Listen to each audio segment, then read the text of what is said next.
गासिबो हासारगिरि बिथांमोना गासिबो फेग्रा मुवानिफ्राय गोजानाव था फेग्रा मुवानिफ्राय बयबो गोजानाव था फेग्रा मुवानिफ्राय बयबो गोजानाव था जोंनो नांगौ गुन गोनां सोलोंथाइ जोंनो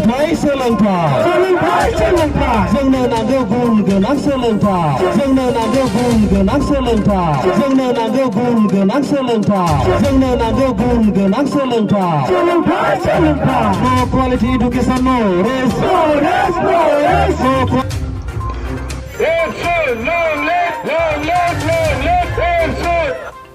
धेमाजि जिल्ला दुलाराय बर' फरायसा आफादा साइकेल रेली हाबाफारि लादों। धेमाजि जिल्ला दुलाराय बर' फरायसा आफादनि दैदेननायाव जिल्लानि सिङाव थानाय गंब्रै दखरायाव साइकेल रेली लादों। मिरु दुलाराय बर' फरायसा आफादनि बिथोन बादियै दिनै धेमाजि जिल्लानि सिङाव थानाय मोनब्रै दखरायाव आदब आरो गुन गोनां सोलोंथाइनि मावथांखि आयदाखौ लानानै साइकेल हानजा सुरनाय हाबाफारि लानाय जादों। धेमाजि जिल्ला दुलाराय बर' फरायसा आफादनि बेन्दोङाव थानाय मोनब्रै दखरा सिमेन्ट दखरा, गेजेर जनाय दखरा, धेमाजि दखरा आरो गगामुख दखरा दुलाराय बर' फरायसा आफादा गामि गामि हाबनानै बे हाबाफारिखौ मावफुंदों। गुबुन गुबुन दखरानि बादि गगामुख दखरा दुलाराय बर' फरायसा आफादा अलंबार फरायसालिनि गेलेग्रा फोथारनिफ्राय जागायनानै दखरानि बेन्दोङाव थानाय गं 70 गामियाव साइकेल हानजा सुरनाय हाबाफारि लादों। बेनि सोमोन्दै धेमाजि जिल्ला एबसुनि आफादगिरि लकेन बसुमतारिया मा फोरमायदों खोनासंनि। दिनै दुलाराय बर' फरायसा आफादनि मोनसे mission skill mission and quality education आदब आरो गुन गोनां सोलोंथाइ मावथांखि 2020-2025 बे मिशनखौ थांनाय 2020 मायथाइनि जा मोनसे मिरुनि डेलिगेटनि सेसनजों फोसावनाय जादोंमोन। नाथाय गोबाव सम बुहुमनाङैनो मोनसे कभिड महामारिनि थाखाय बे हाबाफारिखौ जोङो मावफुंनायाव एसे लेहेमा जादों।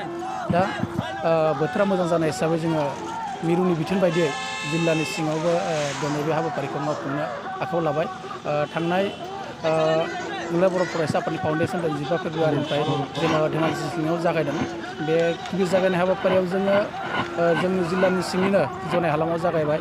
दा नैथि हाबाफारि हिसाबै जोङो धेमाजि जिल्लानि सिङाव दिनै मोनब्रै आनसलिकआ जाहैगोन गगामुख आनसलिक, धेमाजि आनसलिक, सिमोन आनसलिक आरो लोगोसे मेडेलजोनाय आनसलिक। बे मोनब्रै आनसलिकनि गेजेराव जोङो साइकेल हानजा सुरनाय हाबाफारिया जागोन। दा बे मिशननि गेजेरजोंनो जोङो गोबां समाव गोबां बर' फरायसाफोरा खामानि मावबोदों।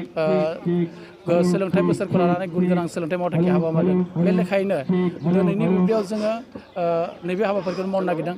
जोंनि जा मोनसे सोलोंथाइनि मानदान्दाया मोनसे स्किल हिसाबै गनायजायो, बेखौ लानानै जोङो रायजो राजाखौ सांग्रां खालामनायजों लोगोसे आरो जोंनि फरायसुला फरायसुलिफोरखौ सोलोंथाइ बिथिङाव गोसो होनानै गावखौनो मोनसे स्किल गोनां बिथिङाव आवगायलांनो हायो। आरो लोगोसेयैनो जोंनि जायफोर गामियारि रायजोआव रायजो जानानै थानाय आबाद मावगिरि जोंनि आइ आफा रायजो राजा लोगोसे जायफोर सेल्फ हेल्प ग्रुपफोर बिथांमोना गावसिनि स्किलफोरखौ माने गोजौ थाखोजों लांनानै जाहाथे मोनसे गुन गोनां जौगानाय थाखोआव आवगायलांनो हायो आरो गावखौनो गाव सासे थागिबि हिसाबै गावनि जिउखौ खुंनो हायो। बे नोजोरखौ लानानै जोङो बे हाबाफारिखौ मावनो आवगायदों। आरो बेजों लोगोसेनो जोंनि हारियाव जाहाथे निसाजुक्त बेसाद ड्राग्स जानाय, जौ लोंनाय, जुवा गेलेनाय बेफोरखौ जोंनि समाजनिफ्राय जानगार खालामनांगौ।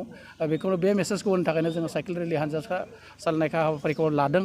आरो सोलोंथाइ बिथिंखौ मस्टलि गोसो होनानै आवगायलांनो आरो जायफोर जोंनि क्लास 9-10 फरायनानै बा क्लास 8 फरायनानै ड्रप आउट जाबाय बिथांमोनाबो गावनि स्किलनि गेजेरजों बोरै गावखौ सुंथानो हायो। सोरबा मोजां मेकानिकेल जानाय, सोरबा मोजां ड्राइभार जानाय, बेबायदि मेसेजखौ जोङो रायजोफोरनि गेजेराव फोसावगोन। बे थांखियैनो जोङो दिनैनि बे हाबाफारिखौ लानाय जादों। आसा खालामदों बेयाव जोंनि हालामाव थानाय गासिबो बर' रायजो राजाफ्रा जोंखौ हेफाजाब खालामदों, मदद खालामदों। आरो बे हाबाफारिखौ जागायनो थाखाय जों दिनैनि बे 22 फेब्रुवारियाव जोङो धेमाजि जिल्लानि सिङाव मोनब्रै आनसलिकआव हाबाफारि लादों। ससियेल एक्टिभिटिस ड्राग्स सोबनाय, बे ड्राग्स सोबनाया जोंनि जिल्लायावबो गोबां बारदों। सानफा एफा जोंनि बर' लाइमोनफोरखौ रिहाबाव लांनाय जों नुनो मोनो। बेनि सायाव नोंथांनिफ्राय मा सांग्रांथि मेल खुंगोन आरो फैबाय थानायाव माबा मोनसे नोंथांमोना बुंनो नागिरदों?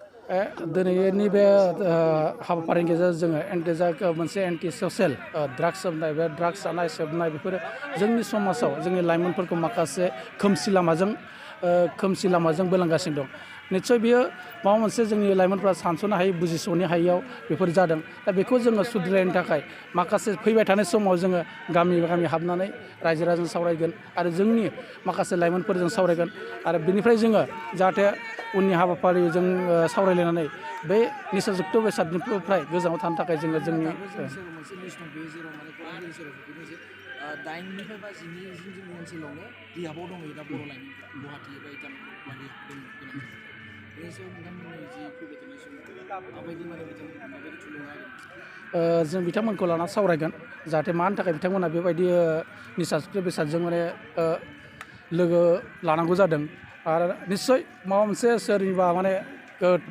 लोगोफोरनि गोरोन्थि लामाजों थांब्लानो बिथांमोना निस्सय मोनसे गावखौनो माने सानस'हायैयाव खोमसि लामाजों आगान सुरलांनो जानो हागौ बेखायनो जों फैबाय थानाय समाव बिथांमोनखौ लाना सावरायगोन जाहाथे बिथांमोना बे निसाजुक्त बेसादनिफ्राय गोजानाव थानो हायो आरो मोनसे गावखौनो थांना थानायनि थाखाय गावखौ माने सुद्रायना लानो हायो बेनि थाखाय जोङो फैगौ समाव सावरायगोन दिनै गेजेर जनाय दख'रा दुलाराय बर' फरायसा आफाद हिसाबै दिनै mission skill and education quality education बेखौ लानानै दिनै जों साइकेल हान्जा सुरनाय जोंनि जिथु दुलाराय बर' फरायसा आफादनि बिथोन बायदियै जोंनि धेमाजि डिस्ट्रिक्टनि सिङाव थानाय बे जोंनि मिडल जनाय आन्सलिक एबसुआबो दिनै बे हान्जाखौ जोङो खालामनो सानदों मानो होनना बुङोब्ला दिनै जोङो जोंनि समाजा जोबोद फासयनानै दङ जोङो जोंनि मानसिफोरखौ जों मोनसे मेसेज होनो सानदों जे बे हान्जा सुरनायनि गेजेरजोंनो बयबो जों सोलोंथाइयाव सांग्रां जायो दिनैनि जिथु निउ इडुकेसन पलिसिनि बायदिब्ला बे निउ इडुकेसन पलिसिया जेरै जानांगौ बे जिथु आदबफोर दङ क्लास 6निफ्राय क्लास 10सिम जिथु आदबफोर सोलोंनाय दङ जे रावबो जों फरायसाफ्रा ओरैनो सोलोंनानै जे ओरैनो बेकार जाया बे बेकार जायो आरो लोगोसे बिसोरजों सोलोंनानै माबा मोनसेब्लाबो इयुनाव खालामहैनो हायो बे मेसेजखौ जोङो दिनैनि गेजेरजों होनो सानदों लोगोसेयैनो जोंनि समाज जिथु समाजा जोंनि बर' समाजा माखासे जोंनि जिथु उन्दै बैसोआवनो हाबा जानायफोर लोगोसे खोमसि फोथायनायफोर लोगोसे समाजारि जेंनाफोर जोंनि रांखान्थियारि जेंनाफोर बेफोरबायदि गासै जेंना जेंसिनि गेजेरजों जोंनि बर' समाजा बुंफबजोबनाय जायखिजाया जों दिनैनि बे साइकेल रिलेनि गेजेरजोंनो जों बेफोर गासैखौबो जेन जों मोनसे मेसेज होनो हायो जोंनि बर' समाजाव बे रेलिनि गेजेरजोंनो बेखौनो जोङो खालामनो सानो